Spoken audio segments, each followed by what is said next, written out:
ಎಲ್ಲರಿಗೂ ನಮಸ್ಕಾರ. ಶ್ರೀಲಕ್ಷ್ಮಿ ಕಿಚನ್ಗೆ ಸ್ವಾಗತ. ಇವತ್ತಿನ ವಿಡಿಯೋನಲ್ಲಿ ಹೀರೆಕಾಯಿ ಪಲ್ಯ ಹೇಗೆ ಮಾಡೋದು ಅಂತ ನೋಡೋಣ. ಮೊದಲು ಒಂದು ಕಡಾಯಿ ತೊಗೊಂಡಿದ್ದೀನಿ. ಅದಕ್ಕೆ ಒಂದು 2 ರಿಂದ 3 ಚಮಚ ಆಗುವಷ್ಟು ಎಣ್ಣೆ ಹಾಕೋಬೇಕು. ಎಣ್ಣೆ ಚೆನ್ನಾಗಿ ಬಿಸಿ ಆದಮೇಲೆ 1 ಚಮಚ ಆಗುವಷ್ಟು ಸಾಸಿವೆ, ಒಂದು ಅರ್ಧ ಚಮಚ ಆಗುವಷ್ಟು ಜೀರಿಗೆ, ಒಂದು 1/4 ಚಮಚ ಆಗುವಷ್ಟು ಕಡಲೆಬೇಳೆ, ಹಾಗೆ ಒಂದು 1/4 ಚಮಚ ಆಗುವಷ್ಟು ಉದ್ದಿನಬೇಳೆ. ಇವಾಗ ಇದಿಷ್ಟನ್ನು ಸೇರಿಸ್ಕೊಂಡು ಚೆನ್ನಾಗಿ ಫ್ರೈ ಮಾಡ್ಕೋಬೇಕು.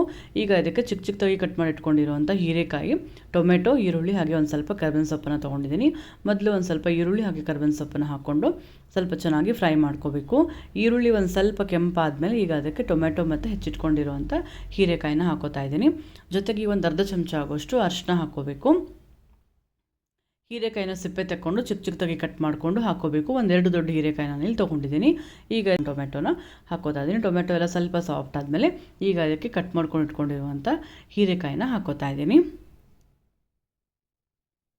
ಇವಾಗ ಇದಿಷ್ಟನ್ನು ಸೇರಿಸ್ಕೊಂಡು ಈಗ 1-2 ನಿಮಿಷ ಚೆನ್ನಾಗಿ ಸ್ವಲ್ಪ ಫ್ರೈ ಮಾಡ್ಕೋಬೇಕು. ಈಗ ಇದಕ್ಕೆ ಒಂದು 1/4 ಚಮಚ ಆಗೋಷ್ಟು ಹಸಿಮೆಣಸಿನ ಪುಡಿನ ಹಾಕೋತಾ ಇದ್ದೀನಿ. ಖಾರಕ್ಕೆ ತಕ್ಕಂತೆ ಕಮ್ಮಿ ಅಥವಾ ಜಾಸ್ತಿ ಮಾಡ್ಕೋಬೋದು. ಈಗ ಅದಕ್ಕೊಂದು 1/4 ಚಮಚ ಆಗೋಷ್ಟು ಗರಂ ಮಸಾಲ ಹಾಕೋತಾ ಇದ್ದೀನಿ. ಹಾಗೆ ಒಂದು ಅರ್ಧ ಚಮಚ ಆಗೋಷ್ಟು ಮಿರ್ಚಿ ಮಸಾಲಾನ ಹಾಕೋತಾ ಇದ್ದೀನಿ. ಈಗ ಇದಿಷ್ಟನ್ನು ಹಾಕ್ಕೊಂಡು ಚೆನ್ನಾಗಿ ಮಿಕ್ಸ್ ಮಾಡ್ಕೋತಾ ಇದ್ದೀನಿ. ಫ್ಲೇಮ್ನ ಫುಲ್ ಸ್ಲೋನಲ್ಲಿ ಇಟ್ಕೊಂಡು 1-2 ನಿಮಿಷ ಚೆನ್ನಾಗಿ ಕೈ ಆಡಿಸ್ಕೋಬೇಕು. ಈಗ ಇದಕ್ಕೆ ಒಂದು ಅರ್ಧ ಲೋಟ ಆಗೋಷ್ಟು ತೊಗರಿಬೇಳೆನ ಪಾತ್ರೆಯಲ್ಲಿ ಒಂದು 5 ನಿಮಿಷ ನಾನು ಬೇಯಿಸ್ಕೊಂಡು ಇಟ್ಕೊಂಡಿದ್ದೆ. ಕುಕ್ಕರ್ನಲ್ಲೇ ಹಾಕ್ಕೊಂಡು ಬೇಯಿಸ್ಕೋಬಾರ್ದು, ಎಲ್ಲ ಪೂರ್ತಿ ಸಾಫ್ಟ್ ಆಗೋಗುತ್ತೆ. ಹಾಗಾಗಿ ಪಾತ್ರೆಯಲ್ಲಿ ಒಂದು 10 ನಿಮಿಷ ನೋಡಿಕೊಂಡು ಒಂದು ಅರ್ಧಂಬರ್ಧ ಆದರೆ ಸಾಕಾಗುತ್ತೆ, ಒಂದು 50% ಅಷ್ಟಾದರೆ ಸಾಕಾಗುತ್ತೆ.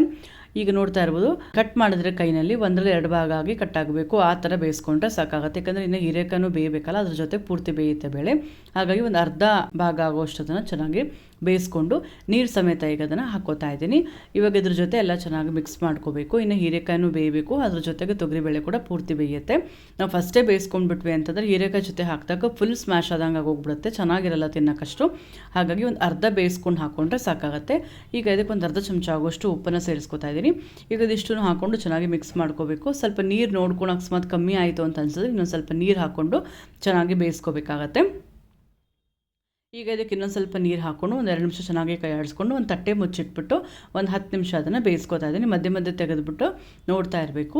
ಈಗ ನೋಡ್ತಾ ಇರ್ಬೋದು, ಚೆನ್ನಾಗಿ ಇವಾಗ ಕುದಿ ಬರ್ತಾ ಇದೆ. ಹೀರೆಕಾಯಿ ಕೂಡ ಆಗ್ತಾ ಇದೆ, ಇನ್ನೂ ಒಂದು 10% ಏನೋ ಆಗಬೇಕಾಗತ್ತೆ. ಹಾಗಾಗಿ ಇನ್ನೊಂದ್ಸಲಿ ಚೆನ್ನಾಗಿ ಕೈ ಆಡಿಸ್ಕೊಂಡು ಮತ್ತೊಂದು ಸ್ವಲ್ಪ ತಟ್ಟೆ ಮುಚ್ಚಿಟ್ಬಿಟ್ಟು ಒಂದು 10 ನಿಮಿಷ ಚೆನ್ನಾಗಿ ಬೇಯಿಸ್ಕೊತಾ ಇದ್ದೀನಿ.